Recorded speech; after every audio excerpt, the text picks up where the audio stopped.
Coming up on this Tuesday edition of Newsline at noon, the chief nuclear negotiators of the US and China wrap up their first day of talks in New York on North Korea's denuclearization. Saying no suspect can join a probe, South Korea's presidential office turns down Pyongyang's proposal to jointly look into Seoul's conclusion that North Korea sent drones to the south. Plus, aiming to create 500,000 jobs by 2017, the government unveils measures to promote youth employment. These stories and more on Newsline at noon.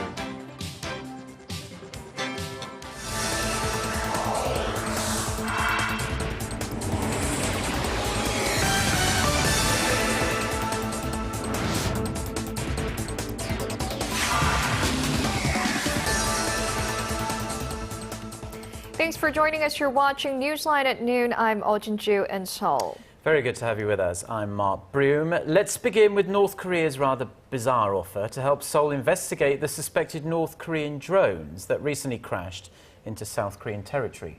Pyongyang denies having anything to do with the 3 unmanned aerial aircraft, but South Korea says it would be absurd to give the prime and only real suspect a role within the investigation. Hwang Sung-hee starts us off. South Korea has rejected North Korea's demand to conduct a joint investigation into the drones that crashed on South Korean soil late last month. An official at South Korea's presidential office said Tuesday that there could never be a case where the prime suspect was allowed to investigate evidence into his own crime. He added the South is conducting a thorough and scientific investigation to collect more evidence to prove North Korea sent the drones. Seoul says it was spied on by the 3 drones, one of which flew over the presidential office. North Korea denied responsibility Monday, accusing the South of fabricating the latest case. The North's powerful National Defense Commission then proposed to jointly investigate all cases that Seoul blames Pyongyang for, including the Cheonan incident, the 2010 torpedo attack on a South Korean warship that killed 46 South Korean sailors. South Korea has held the North responsible following an international probe, but the North denies its involvement. The commission asked South Korea's top presidential security advisor, Kim Ilsung, to lead the South Korean team in the joint investigation. South Korea's defense ministry released an interim report on its investigation last Friday, presenting additional evidence like the drone's engine capacities, fuel tank sizes, flight hours, and designs that further point to Pyongyang as the perpetrator. The first suspected North Korean drone was discovered on March 24th in Paju, north of Seoul and close to the inter-Korean border. The second a week later near a maritime border between the 2 Koreas, and the third on Sunday about 300 kilometers east of Seoul. Hwang Sung-hee, Arirang News. Now, moving on to the ongoing diplomatic efforts to resume the stalled 6-party talks aimed at ending North Korea's nuclear weapons program. China's top nuclear envoy is now in New York City to meet with the U.S. point man on North Korea, following his meetings last week with Seoul and Pyongyang's top nuclear officials. UDN has more. The top nuclear envoys of China and the United States met for over 3 hours on Monday for the first of their 3 scheduled meetings. While the two did not answer any questions following the meeting, diplomatic sources in New York say the two discussed ways to stop Pyongyang from carrying out additional nuclear tests. Ever since North Korea threatened last month to carry out a new form of nuclear test, tensions have been running high in Northeast Asia. Chinese nuclear envoy Ura Wei and his U.S. counterpart Glenn Davies are to meet again in New York on Tuesday and again in Washington on Thursday, during which Wu is expected to debrief Davies about his visit to the North Korean capital last month. Based on Pyongyang's stance, they are to discuss ways to resume the 6-party talks on denuclearizing North Korea. The 6-way talks, which involve the 2 Koreas, the United States, China, Japan, and Russia, have been stalled since 2008. The bilateral meeting between China and the U.S. is the latest in a flurry of diplomatic activities in recent days. prior to his visit to New York, Woo met with his South Korean counterpart to discuss similar issues. There, diplomatic sources in Beijing say he requested South Korea refrain from holding joint military drills with the United States, saying the drills are a stumbling block towards resuming the six-party talks. South Korean envoy Hwang Sung-hee reportedly said that such a move would not be considered, as the exercises are purely defensive in nature. Yurian, Arirang News. Now, if and when the six-party talks on North Korea's nuclear program resume, the head of a United Nations investigation team wants discussions to include the North Korean human rights issue. Michael Kirby, chief of the Commission of Inquiry, says the atrocities being carried out by the North Korean regime should be broached in every meeting with the communist state. Kirby will hold a closed-door meeting Thursday with a UN committee dedicated to addressing the abuses in the North. His commission released a report in February that blamed North Korean leaders for widespread and systematic violations of human rights there. Government officials from North Korea and Japan reportedly met in secret last weekend in the northeastern Chinese city of Dalian. The Japanese daily Sankei Shimbun reported Tuesday that Keiichi Ono, director of the Japanese Foreign Ministry's Northeast Asia Division, and an official from Pyongyang met on April 12th and 13th to discuss a new investigation into the well-being of Japanese nationals abducted by North Korea in the 1970s and 80s. They also talked about ways Tokyo could independently ease sanctions on the North if Pyongyang keeps its side of the deal. The Daily says both sides will finalize terms at a higher-level meeting later this month. North Korea is celebrating one of its biggest holidays on this Tuesday, marking the birth of its founding father, Kim Ilsung, 102 years ago. His grandson and current leader, Kim Jongun, along with senior officials, have paid their respects. But will the leadership launch a provocation this week, as they have in years past? Our Kim Min-ji reports. North Korea on Tuesday celebrated the 102nd birth anniversary of founding father Kim Il-sung. Also known as the Day of the Sun, the late leader's birthday is one of the most important holidays in the communist state. Like in previous years, the country held various festivals and issued postage stamps in celebration.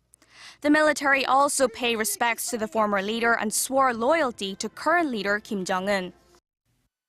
최고사령관 김정은 동지의 손근육 명령들을 충직하게 받들자. The young Kim paid his respects at the Kumsusan Palace of the Sun, where the bodies of Kim Il-sung and late leader Kim Jong-il lie in state. He was accompanied by senior officials, including Choi Ryong-hae, the top political officer in the North Korean People's Army, and Chang Jong-nam, the Minister of the People's Armed Forces. The North usually uses the occasion to launch missiles or other provocations to demonstrate its strength for the purposes of regime consolidation. But analysts don't expect a repeat this year, as a provocative act could divert attention from the Day of the Sun and could tarnish the nation's dignity should it fail. It doesn't seem like the North is planning anything special. The degrees of the festivities are also believed to be similar to previous years. However, South Korea and the international community are watching closely for any signs of a provocation. Many experts think one will come ahead of U.S. President Barack Obama's visit to Seoul and Tokyo at the end of this month. Kim Min-ji, Arirang News. As Min-ji just reported, it's official. U.S. President Barack Obama will visit Korea on April 25th and 26th. The presidential office in Seoul says Presidents Park and Obama are expected to discuss ways to develop their strategic alliance, as well as how to cooperate more closely on the North Korean nuclear issue. South Korean media is also reporting that the U.S. president will likely arrive in Seoul, along with a set of Korea's 9 lost royal seals from the late 19th century. The artifacts, considered national treasures, are thought to have been looted by U.S. troops during the Korean War. Obama's upcoming Asia tour, which also includes stops in Japan, the Philippines, and Malaysia, has garnered a lot of attention as it comes amid strained ties between Seoul and Tokyo over historical differences. Now, at the nation's top office, President Park Geunhye has apologized to the nation for the state intelligence agency's fabrication of evidence in a North Korean spy scandal. At a cabinet meeting Tuesday, the president also expressed regret that the National Intelligence Service had loopholes in its management system that allowed this to happen. Calling on the spy agency to turn over a new leaf, President Park then said if the NIS loses the public's trust once again, she'll make sure those responsible pay the price. On Monday, prosecutors charged 2 additional intelligence agents for fabricating the border crossing documents of a former Seoul City employee accused of spying for North Korea. NIS Chief Nam Jae-jun also apologized earlier Tuesday morning, promising all-out reforms to root out corrupt practices within the agency.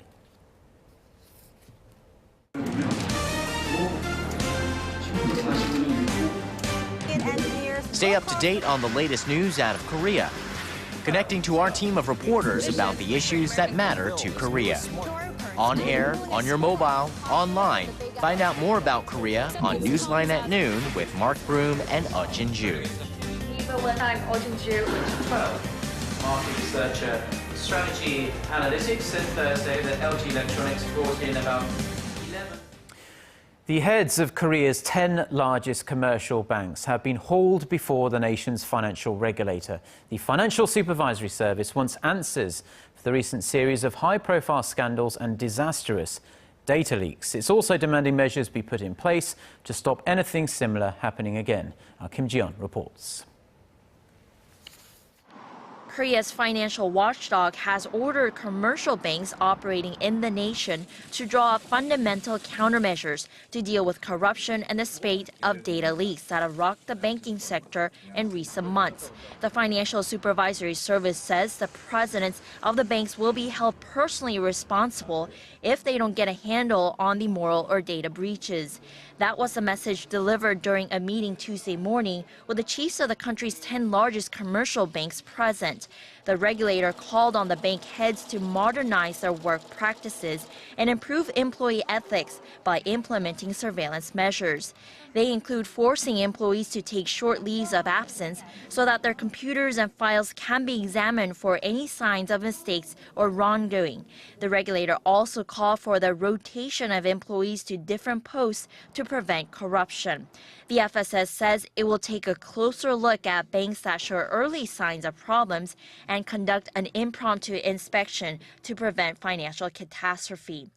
The FSS has already conducted these types of inspections on 2 commercial banks, the Korea Exchange and Daegu Bank, after detecting problems concerning dormant deposits. FSS Governor Choi Soo-yeon had earlier blamed the recent string of data leak cases on lax management, saying bank chiefs that fail to properly monitor their employees would be punished. Choi also said that the problem is not limited to just commercial banks, but also to other financial entities, from credit card and insurance companies to savings banks. 3 of the nation's largest credit card firms were found to be responsible for a personal data breach in January of tens of millions of their card holders, the largest leak in the country's history. Kim Ji-yeon, Arirang News. The top 20 conglomerates in Korea expanded their hiring of contract workers last year. The business reports of 20 companies with the highest profits show that at the end of last year, around 12,600 people working on contract, which is a 15% jump from the previous year.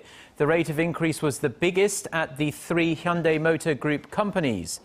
Kia Motors contract employees grew from 23 in 2012 to 120 last year. Hyundai Kia attributed the increase to vacancies on assembly lines and the rehiring of retired employees. Now, Korea's overall labour market conditions are steadily improving, but the pace of job creation for the nation's young people remains sluggish and a problem. To pump some life into the job market, the government wants to strengthen the nation's vocational training scheme. Hwang Sung-hee has the details. Promoting high-quality job training for young people. That's the core of measures laid out by the Korean government on Tuesday to tackle the nation's slumping youth employment rate. The government aims to develop an apprenticeship program like that of Germany or Switzerland, where students receive training from companies for 3 or 4 days a week while taking classes at school for 1 or 2 days. It will start the plan next year at 3 case schools. The government also plans to provide tax breaks to companies participating in the apprenticeship programs. The set of measures come as the nation's youth employment rate stood at 39.7% last year, falling below 40% for the first time ever. This is also far below the OECD average of 50%. The problem is the nation's small and medium-sized businesses are also struggling with a labor shortage. With the nation's high college entrance rate, most young people want to work for large companies like Samsung and Hyundai or look for stable workplaces like state-owned enterprises. Experts say that fostering more hidden champions or strong small and medium-sized companies is critical to create quality jobs that all young people want to work for. Through these measures, the government expects to create 500,000 jobs by 2017. Progress will be reviewed during a weekly economy-related ministers' meeting. Hwang Sung-hee, Arirang News.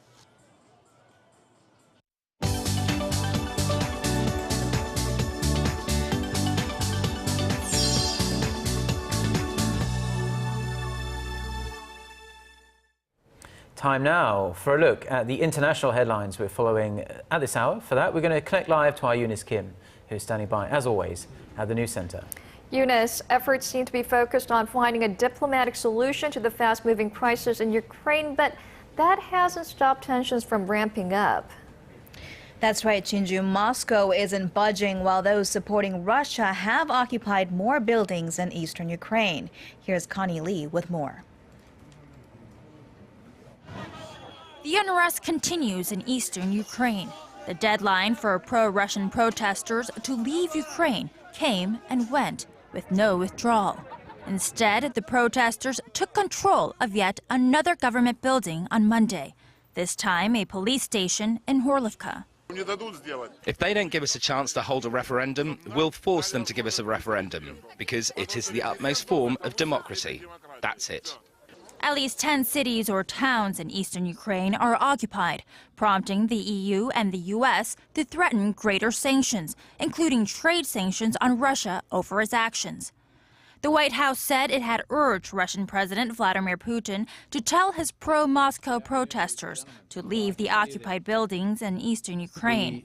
Putin denies any interference in the region, but the West isn't buying it. There can't really be any real doubt that this is something that has been planned and brought about by Russia. The forces involved are well-armed, well-trained, well-equipped, well-coordinated. As fears of an all-out civil war increase in Kiev, leaders from the EU, US, Russia, and Ukraine were set to hold talks in Geneva on Thursday in hopes to finding a diplomatic solution. Connie Lee, Arirang News. And on to other news now. A bus bomb wreaked havoc at a bus station just outside the Nigerian capital of Abuja on Monday, killing at least 71 people and injuring more than 130 others.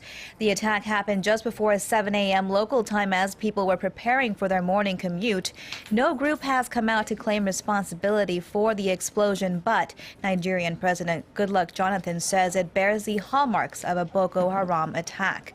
The strike marks the single largest offense in and near the capital city since 2009, a direct challenge to the government that appeared to have contained the militant Islamic group to northern Nigeria. And a setback of sorts for recovery teams embarking on their 39th day of a multinational search for Flight 370. Australian authorities say the underwater drone Bluefin 21 deployed late Monday had its first mission cut short after 6 hours as it reached its depth limit of 4.5 kilometers. Authorities say they will extract and analyze the data collected by the underwater drone. Despite not capturing any further acoustic pings from the missing plane's black box in nearly a week, searchers say they are confident they have the approximate position of the Boeing 777 some 1,500 kilometers northwest of Perth.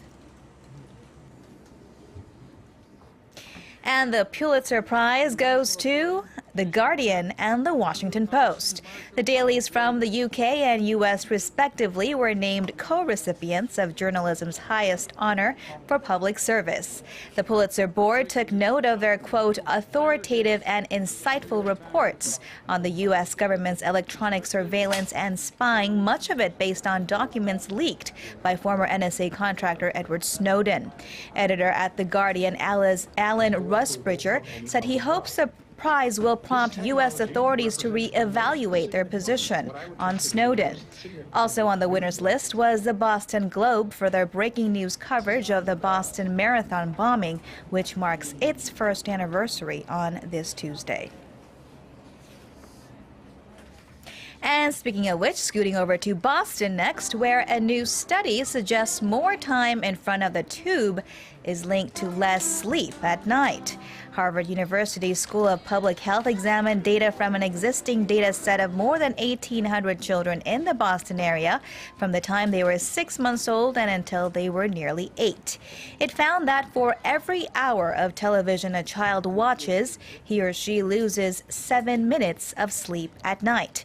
This was found to be especially true for boys, and for children of ethnic minority with a TV in their rooms, they slept on average 30 minutes less per night. The study is set to be published in the May issue of Pediatrics.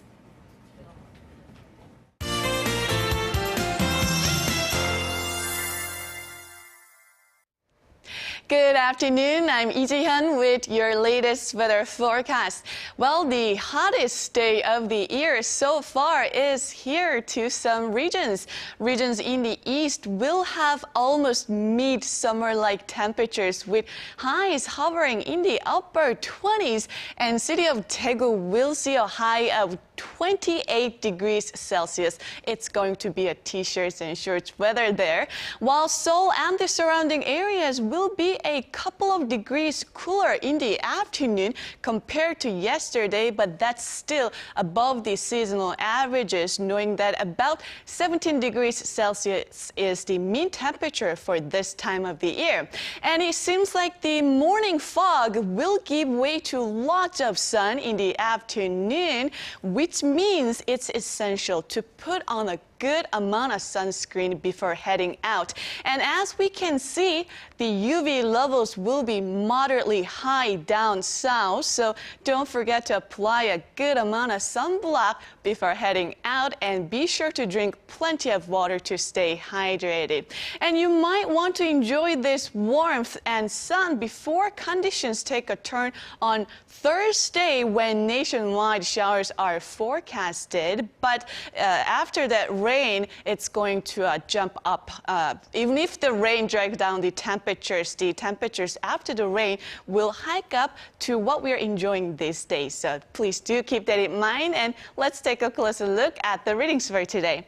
The capital will rise to 19, while highs in Daegu will soar to 28, and Gwangju and Busan should top out at 24 later in the day with a good amount of sunshine.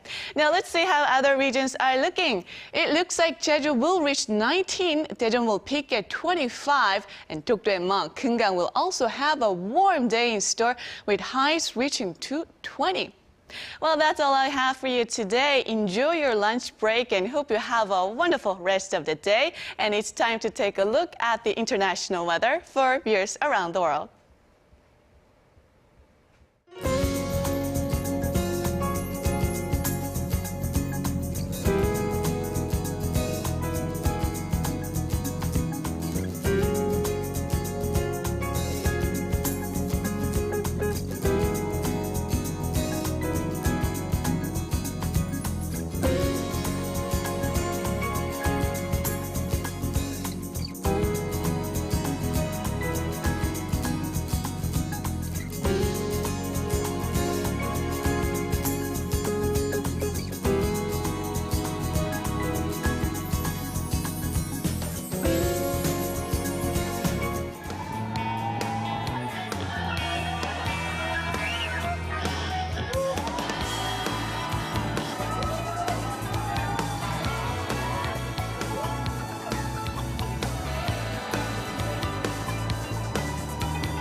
Well, I hope they're safe breathing in all that powder. It seems like a lot of paint powder flying around there. I'll go for the pink. Yeah. Okay, well, that's the stories we are following on today's edition of Newsline at Noon. Mark and I will be back at the same time tomorrow. Thank you for watching.